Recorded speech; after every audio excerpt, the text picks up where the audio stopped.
الحمد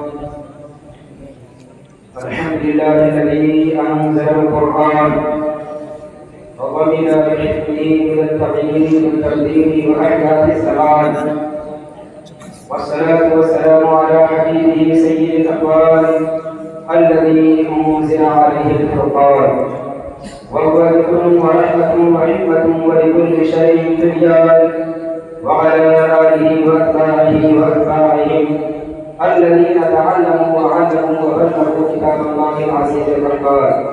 أما بعد، فأعوذ بالله من الشيطان الرجيم. بسم الله الرحمن الرحيم. ومن يرتد منكم عن دينه فيمت وهو كافر فأولئك حبطت أعمالهم في الدنيا والآخرة وأولئك أصحاب النار هم فيها خالدون.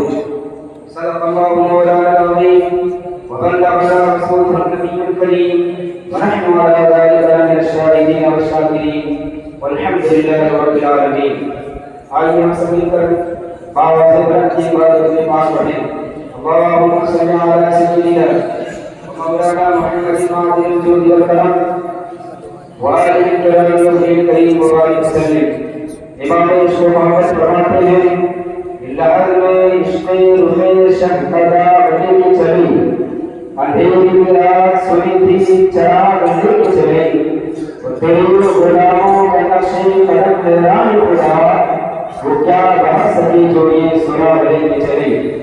عزیز گرامی وقار، میری تقریر کا عنوان ہے فتنہ اختلاف اور ہماری ذمہ داریاں. حضرات، بلا تمثیل اسلام ایک ایسا دین ہے جو فکر میں آزادی اور عمل میں وسعت فراہم کرتا ہے، لیکن اس وسعت اور آزادی کی بنیاد حق و صداقت اور وفاداری پر قائم ہے. یہی وجہ ہے کہ ہر مسلمان اللہ اور اس کے رسول صلی اللہ علیہ وسلم کی ارشادات کا فرما بردار اور اپنی زندگی کے ہر موڑ میں اسلامی تعلیمات کا پیروکار ہوتا ہے.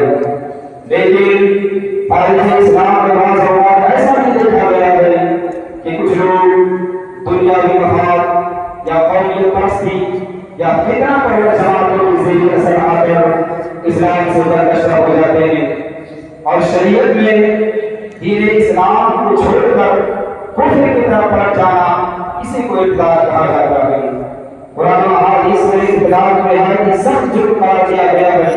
اللہ تبارک و تعالی قرآن پاک میں ارشاد فرماتا ہے وَمَن يَرْتَدِّ مِنكُمْ عَن دِينِهِ فَيَمُتْ وَهُوَ كَافِرٌ فَأُولَئِكَ حبطت أعمالهم في الدنيا والآخرة وَأُولَئِكَ أَصْحَابُ النَّارِ هُمْ فِيهَا خَالِدُونَ.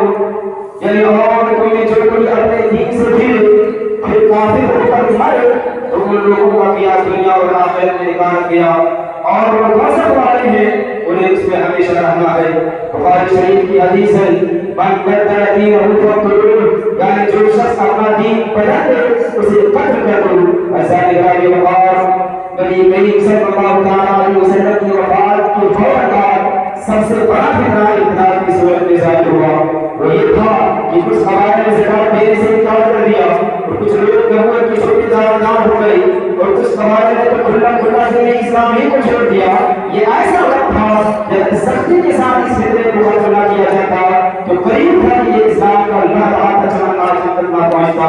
مگر ایسے حالات میں خلیفہ اول حضرت سیدنا ابوبکر صدیق رضی اللہ تعالیٰ عنہ نے اپنے بے نظیر عزم و استقامت سے مرتدین اور جھوٹے اقتداروں کا کیا بنا دیا اور فتنہ ارتداد کو سر اٹھاتے ہی گزر کر دیا تھا. مگر آج ہم ایسے دور میں جی رہے ہیں جس میں طرح طرح سے فتنے وجود میں آ رہے ہیں، جس میں طرح طرح سے فتنے وجود میں آ رہے ہیں. جیسے جیسے ذرائع ابلاغ بڑھتے جا رہے ہیں اتنی ہی تیزی کے ساتھ فتنے بھی رونما ہو رہے ہیں. انہیں فتنوں میں سے یہ فتنہ ارتداد پھر سے سر اٹھا رہا ہے. حالیہ دنوں میں جس تیزی کے ساتھ مسلم لڑکیوں کا غیر مسلم لڑکوں کے ساتھ عشق و معاشقہ اور ہندوستان رسم و رواج کے مطابق شادی کرنے کی خبریں اور تصویریں اور ویڈیوز موصول ہو رہی ہے، وہ مسلم سماج کے اندر نہایت ہی بے چینی اور اضطراب کی کیفیت پیدا کر رہی ہے.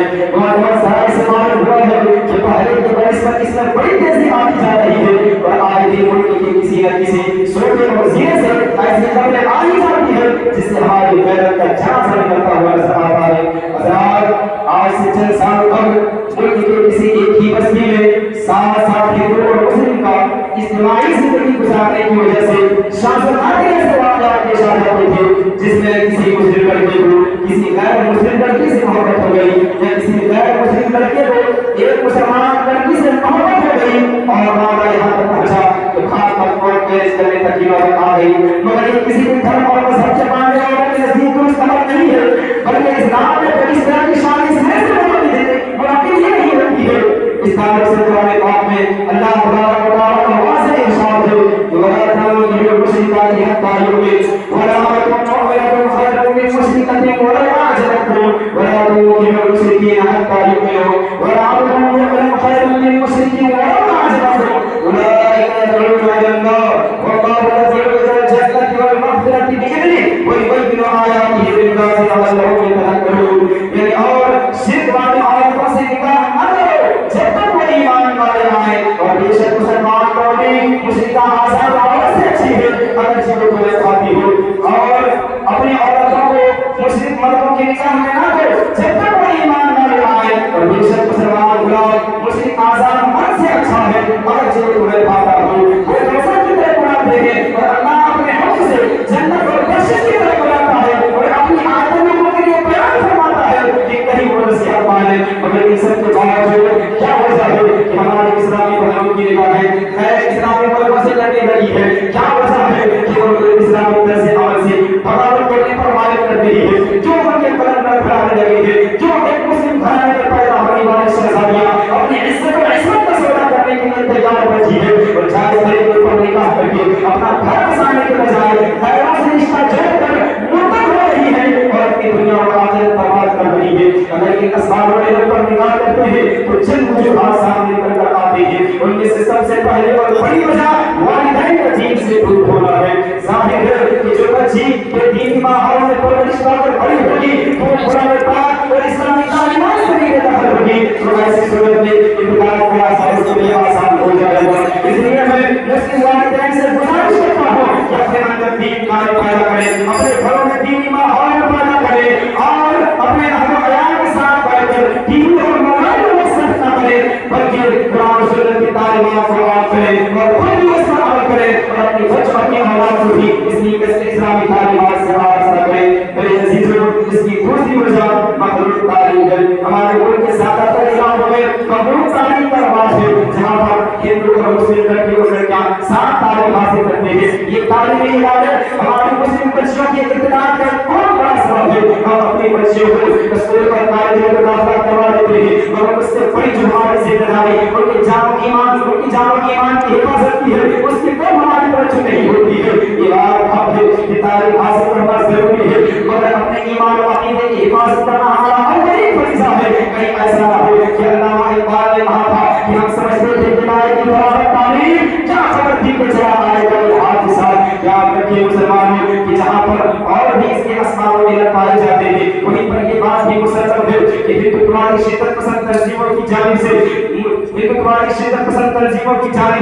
ہر بات کے نام پر جھاڑ بچھا دیا گیا ہے جس کے ذریعے مسلمان لڑکیوں کو پھنسا کر ان کی زندگیاں تباہ و برباد کی جا رہی ہے اور مسلمانوں کے منہ پر زور کا تماشا مارا جا رہا ہے اور ایمان والوں کے ایمان کو جھنجھوڑنے کی کوشش کی جا رہی ہے. ایسے حالات میں ہم پر واجب ہے کہ ہم اپنی بیٹیوں کو ان فسادوں کی گندی چال کا شکار ہونے سے بچائیں. خدا اپنی بچیوں کی حفاظت کریں ان کے ایمان اور عقیدے کی حفاظت کریں ان کے لیے الگ اسکول اور کالج کا انتظام کریں انہیں مخلوط ماحول میں ملازمت کرنے سے روکیں انہیں دنیا اور آخرت کے مسائل سے بچائیں انہیں شر پسند کی بڑھیا حرکتوں سے آگاہ کریں. اپنی قوم کی شہزادیوں کو اسلام کے خلاف استعمال ہونے سے بچائیں اپنے اندر اتحاد پیدا کریں اور اس فتنے کے سد بھاگ کے لیے سجاؤ کر بیٹھیں اور اس کے لیے حل تلاش کریں. مسلمانوں متحد ہو کر ہندوتوائی شدت پسند تنظیموں کا محکمہ جواب دیں. مسلمانوں متحد ہو کر بدل ڈالو نظام قانون منتشر ہو کر مرو شور مچاتے کیوں ہو منتشر ہو کر مرو شور مچاتے کیوں ہو. بس انہیں کلمات کے ساتھ اپنی گفتگو ختم کرتا ہوں. اللہ کریم امت مسلمہ کو ہر فکرے سے محفوظ فرمائے شریعت کا پابند بنائے اسلام پر استقامت اور ایمان پر خاتمہ فرمائے. آمین. بجائے